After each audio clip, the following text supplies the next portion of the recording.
हमारे द्वारा एक प्रारंभिक ऑडिट रिपोर्ट तैयार की गई थी।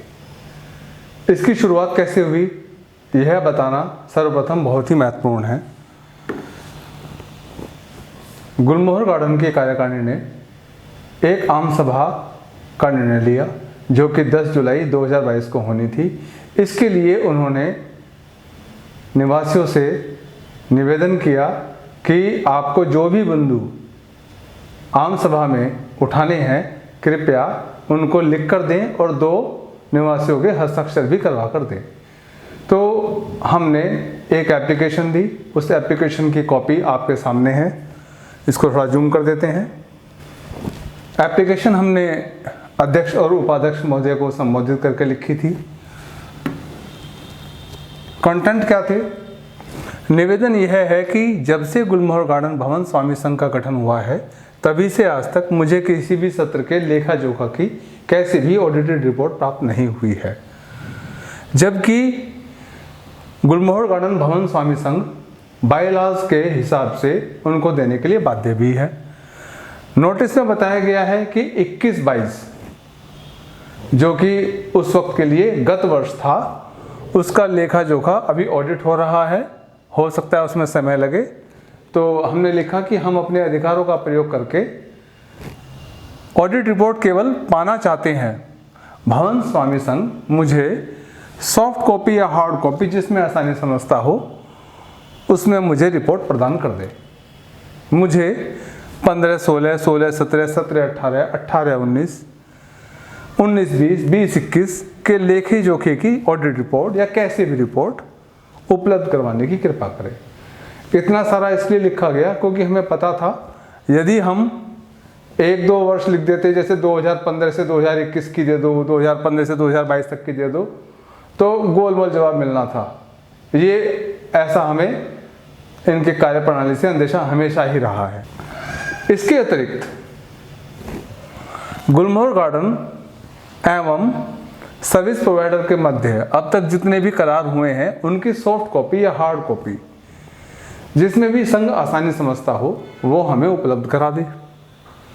यदि मुझे उपरोक्त दस्तावेज प्राप्त हो जाएंगे तभी मैं या कोई भी निवासी आम चर्चा में हिस्सा लेने के योग्य होगा, अन्यथा आम सभा में केवल एक तरफा भाषण ही होगा। आप बोलते रहेंगे, हम सुनते रहेंगे। यदि आप कुछ भी बोलते हैं हम उसे वेरीफाई कहाँ कर सकते हैं? आप कहते हैं कि हमने पेंट कराया, इतने रुपए लीटर कराया, इसको ठेका दिया, उसका वेरिफिकेशन कहाँ हो सकता है? आप बोलेंगे, हमें ताली बजानी होगी, इसके अलावा तो कुछ हो नहीं सकता। यदि आप चाहते हैं कि गुलमोहर गार्डन में लोकतंत्र हो तो कृपया निवासियों को सर्वप्रथम ब्लैक एंड व्हाइट में कुछ तो पकड़ाओ हाथ में भाई। एक कागज मिल जाएगा तभी तो कहेंगे कि इतना खर्चा कहाँ हो गया। ऐसे थोड़ी होता है। खैर चलो, 10 जुलाई 2022 को आम सभा हुई। अब आम सभा कैसे भी आप सभी जानते हैं, उसमें जबरदस्त हंगामा बरपा।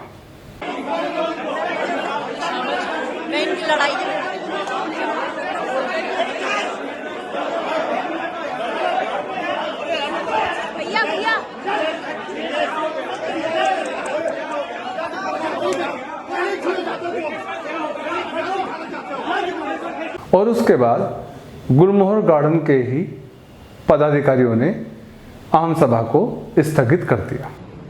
इस मीटिंग को डिले करने का प्रयास किया जा रहा है और वीडियो बनाने की जो प्रक्रिया इस मीटिंग में शुरू की गई है इसका भी मैं खंडन करता हूं। और आज तक वो आम सभा नहीं हुई है, जबकि बायलॉज के अनुसार चुनाव होने के 10 दिन के भीतर आम सभा हो जानी चाहिए थी।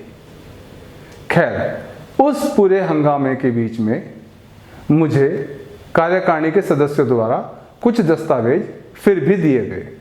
जो दस्तावेज दिए, हमने कहा कि भाई आप हमें कागज़ दे दो, हम इनको आराम से पढ़ेंगे, यहाँ इस हंगामे के मध्य में इनको नहीं पढ़ा जा सकता। जो निष्कर्ष निकाला वो हमने एक रिपोर्ट में लिख कर आप लोगों को साझा कर दिया। आप लोगों ने रिपोर्ट पढ़ी होगी, कुछ लोगों ने हो सकता है ना भी पढ़ी हो। जिन लोगों ने रिपोर्ट नहीं पढ़ी है उनके लिए ही मैं ये वीडियो बना रहा हूँ कि कम से कम हमारी भी सुनो कि रिपोर्ट में हमने क्या लिखा है। तो रिपोर्ट में सबसे पहले हम बैलेंस शीट देखेंगे 2018-19 की। चलो देखते हैं। आपके सामने ये 2018-19 की बैलेंस शीट है। थोड़ा जूम कर लेते हैं। ये हमारी 18-19 की प्रथम तो नहीं है, ये इससे पहले की बैलेंस शीट है, पर ये हमारी पहली कार्यकारिणी द्वारा दी गई बैलेंस शीट है। कैपिटल अकाउंट में 6,47,379 रुपीज़ एंड 50 पैसे हैं। कैपिटल 74,425.50 और आप देख सकते हैं प्रॉफिट भी ऐड किया गया है और टोटल दिखाया गया है। और एओ मेंबरशिप फी 2,55,000 भी दिखाई गई है। इसके अलावा एड ड्यूरिंग 2018 एंड 2000 ये 84,000 रुपीज़ और दिखाए गए हैं। अब देखिए ये 84,000 प्रॉफिट में तो है नहीं, क्योंकि उसकी एंट्री ऑलरेडी है। एओ मेंबरशिप फीस भी नहीं है। ये 84,000 क्या है, इसके लिए हमें और कागज चाहिए, नहीं चाहिए? जानने का अधिकार तो है कि 84,000 क्या है, कहां से आए, कैसे आए। खैर, ये हमारा क्लोजिंग बैलेंस हो गया। ये हम सब जानते हैं कि जो क्लोजिंग बैलेंस होता है इसी को हम कैरी फॉरवर्ड करते हैं नेक्स्ट ईयर। नेक्स्ट ईयर की ओपनिंग इसी क्लोजिंग बैलेंस से होनी चाहिए। अब आगे चलते हैं। 18-19 का तो हो गया। ये 19-20 की बैलेंस शीट है, इसको भी थोड़ा जूम कर लेते हैं। वहाँ पर 6,47,000 अमाउंट क्लोजिंग में आया हुआ था। यहाँ पर ओपनिंग कैपिटल 14,03,224 है। अब ये कैसे है, इसके बारे में हम चर्चा करेंगे। इधर सरप्लस अमाउंट 28,87,999 भी ऐड किया गया है और क्लोजिंग कैपिटल 42,91,223 आ गई है। ठीक है जी, इसमें कोई प्रॉब्लम तो नहीं? आपका मैच नहीं किया है, ये यहाँ पे क्लियर है। जो फिगर लास्ट ईयर की बैलेंस शीट में थी जो कि 18-19 थी, वो 6,47,000 थी, वो इधर कहीं भी नहीं है। ठीक है, अब हम अगले साल की बैलेंस शीट के ऊपर चलते हैं।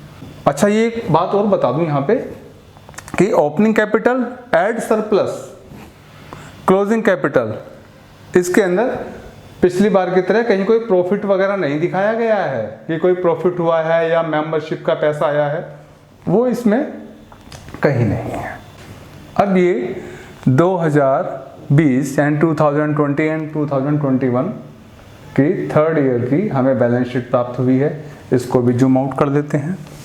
42,91,223 आपको ये अमाउंट इधर ओपनिंग बैलेंस में मिल गया।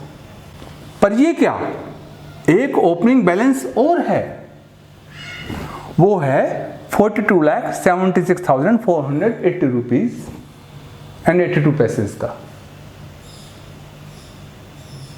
अजीब है, क्योंकि ये ओपनिंग बैलेंस था जो पिछले साल की क्लोजिंग से आया, पर एक नया ओपनिंग बैलेंस भी इंट्रोड्यूस हुआ है। अब आप सोचेंगे कि ये हो सकता है इस वर्ष का प्रॉफिट हो ना, प्रॉफिट तो नहीं है, ओपनिंग बैलेंस है, नरेशन है। साथ में 2020-21 में हमें घाटा हुआ है। 2020-21 में डेफिसिट कितना है, 7,98,987 रुपीज का। देख लिया। अब इस ओपनिंग में से इस डेफिसिट को हमने माइनस किया तो अमाउंट आया 34 लाख। ये हमने एक कंसोलिडेशन के लिए एक अलग शीट पे लिख रखा है। और ये हमारी सनड्राई क्रेडिटर्स लायबिलिटीज हैं और इन तीनों का योग नीचे आ गया है 1 करोड़ 8 लाख, यानी 1 करोड़, इतना अमाउंट हमारा हो गया है। तो आप ये देखें कि यहाँ पर एक ओपनिंग बैलेंस ये है, एक ओपनिंग बैलेंस ये है, और ये टाइपो एरर नहीं है क्योंकि ये रनिंग टोटल के अंदर भी इंक्लूडेड है। अब प्रश्न ये उठता है कि ऐसा क्यों हुआ कि 3 वर्षों की बैलेंस शीट आपस में मिलती नहीं है, क्यों नहीं मिलती, बताएंगे इसके बारे में। ये हमारी प्रिलिमिनरी रिपोर्ट थी, प्रारंभिक निरीक्षण रिपोर्ट। ये प्रारंभिक क्यों है, जितने कागज मिले उन कागजों के आधारों पे ही हमने तैयार की है। ये वो शीट है जो हमारी रिपोर्ट के अंदर हमने नथी कर रखी है, आप भी देख सकते हैं उसको, और आप यहाँ पर देखेंगे, फिर से देखेंगे कि 6,47,380 रुपीज़ क्लोजिंग है, इधर 14,03,024 ओपनिंग है।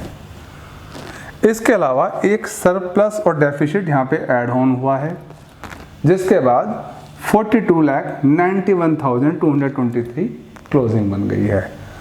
तो 18-19 की क्लोजिंग 19-20 की ओपनिंग से मिलती नहीं है। क्यों नहीं मिलती बताऊंगा। 42,91,223 रुपीज़ 2020-21 की ओपनिंग है, पर साथ में एक ओपनिंग बैलेंस और जोड़ा गया जो कि 42,76,481 रुपीज़ का हो गया। ये दोनों मिला के अराउंड 85 लाख रुपीज़ बैठता है।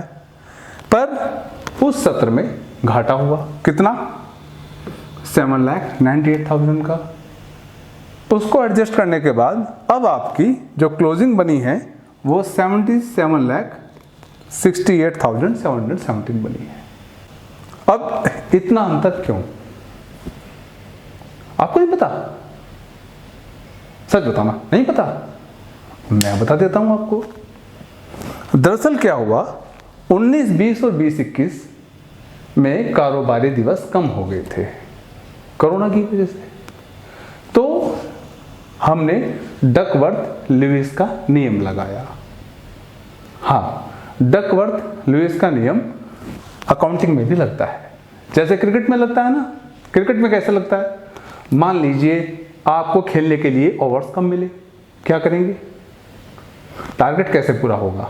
तो डकवर्थ लुईस नियम आपके लिए एक टारगेट घटा या बढ़ा देता है।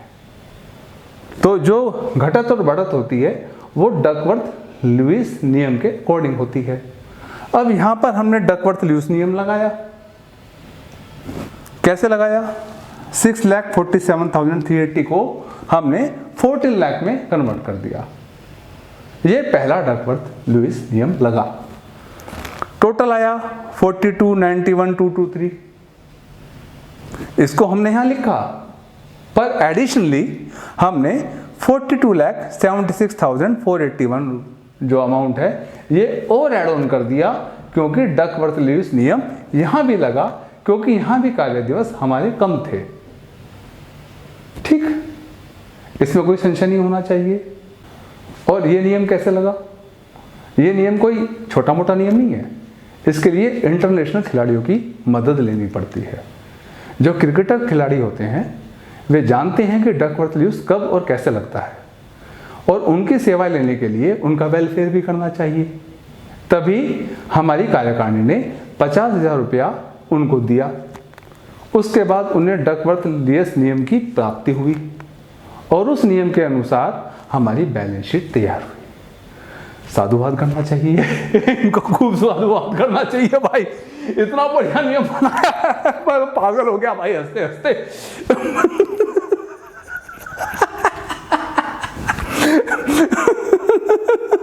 डकवर्थ लुईस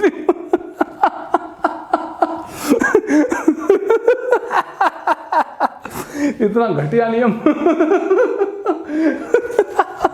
भाई और मत हंसाओ, और मत हंसाओ, पागल हो जाएंगे। ये आप जाने कि ये आपकी कार्यकारिणी कैसी है, कैसी बैलेंस शीट है, और कौन सा नियम लगा है कि ओपनिंग क्लोजिंग में इतना अंतर है? भैया बहुत अंतर है। क्या कट गई? वो तो पहले कट चुकी है। खैर चलो अब आगे चलते हैं कैश इन हैंड के ऊपर कि कैश इन हैंड क्या है। देखिए चलो 18-19 की बैलेंस शीट है। कैश इन हैंड है 133 रुपया, अंडर लिमिट है, कोई प्रॉब्लम नहीं। अगले वर्ष की देखें बैलेंस शीट में कितना बैलेंस है? 11,06,410 रुपये का कैश इन हैंड है। अब ये अमाउंट कहाँ रखा है? 11,06,410 का किसी की जेब में तो रखा होगा, किसी के घर में रखा होगा, या मेंटेनेंस में कोई तिजोरी है जहां पे रखा जाता है। जांच का विषय है, पर इस चीज को गुप्त रखा जाएगा। बैंक अकाउंट में कितना है? 38 लाख बैंक में है, इन्वेस्टमेंट में नहीं है, एफडी नहीं है। एफडी 13 लाख की है। 13 लाख की एफडी, 38 लाख रुपए बैंक में सेविंग में ही होंगे, करंट में भी होंगे, ऐसा कुछ नहीं लिखा हुआ है। तो ये हम सब जानते हैं कि एफडी में हमें क्या इंटरेस्ट मिलता है और लावारिस पड़े हुए पैसे पे हमें क्या इंटरेस्ट मिलता है। ये 11 लाख जेब में और 38 लाख बैंक अकाउंट में। देख लीजिए, ये 2019-20 की बैलेंस शीट है। आगे चलते हैं 2020-21 की बैलेंस शीट के अंदर। इससे पहले 19-20 की थी 11 लाख। अब कंटिन्यूएशन के अंदर कैश इन हैंड है 10,32,460 रुपया। अब ये अमाउंट कैसे है ये तो यही जानते हो, पर पूरे 2 वर्षों तक 10 लाख रुपया कार्यकारिणी ने पैसा अपनी तिजोरी में कैद करके रखा। अब आगे देखते हैं सेविंग में कितना रखा? 57 लाख, करंट में 4.25 लाख।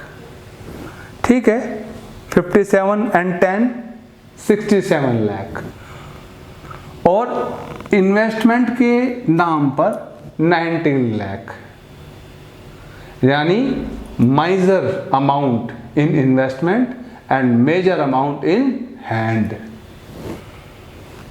देख लीजिए, ये है कार्यकारिणी की कार्यप्रणाली। ये ना सोचें कि इस पे राजनीति की जा रही है। हमारा राजनीति से कोई मतलब नहीं है, बट हम क्या चाहते हैं? हम चाहते हैं कि हमारा पैसा सुरक्षित हाथों में रहे। आपको लगता है ये पैसा सुरक्षित है? इतना अमाउंट कोई अपने घर में रखता है? हद है। आगे भी बताता हूं। अभी IFMS क्या है? Interest free amount for maintenance and security. यही तो है। पूरी बैलेंस शीट में हमें एक एंट्री दिखा दो कि IFMS आपने लिया या लेना है, क्या है? कहीं है तो बता दो। भूल गए IFMS को? IFMS आज की तारीख में बुक्स में नहीं है। अच्छा जी, अगले साल देख लेते हैं। यहां भी नहीं है, बुक्स में एंट्री नहीं है। आप कोर्ट में जाएंगे, कोर्ट पूछेगा कि क्या हिसाब है, दिखाइए, कहां है देनदारी? कहीं नहीं है ही नहीं। क्या किया आपने उसका? राजनीति है ये। 32 रुपया स्क्वायर फुट सुपर एरिया का ये आप लोगों ने दिया है। आपको मतलब नहीं है? मुझे तो है, मैंने तो दिया है, मेरा अधिकार है। आपको नहीं पूछना, मत पूछिए। मैं तो पूछूंगा, हम लड़ेंगे, जहां तक लड़ेंगे लड़ेंगे। आगे बताते हैं। ये 2020-21 की है, इसमें देख लीजिए, इसमें भी IFMS आपका नहीं है। तो देखिए, आपको दो में से एक बात तो माननी पड़ेगी कि या तो आपके कार्यकारिणी के सदस्य अकाउंटिंग को जानते नहीं, ये निहायत ही अनप्रोफेशनल लोग हैं, इन्हें ABCD नहीं पता, ये जानते ही नहीं है। तो ऐसे लोगों को चुनना क्यों जो काम करें ऐसा, और या फिर इनके मन में कुछ ना कुछ घपला चल रहा है। यहां पर इन कागजों के आधार पर मैं क्या कह सकता हूं कि या तो आप गलत हैं और या आप चोर हैं, या आप गलती पे हैं या आपकी चोरी की नीयत है। आपको एक बात तो माननी पड़ेगी, IFMS नहीं है तो नहीं है, बात खत्म।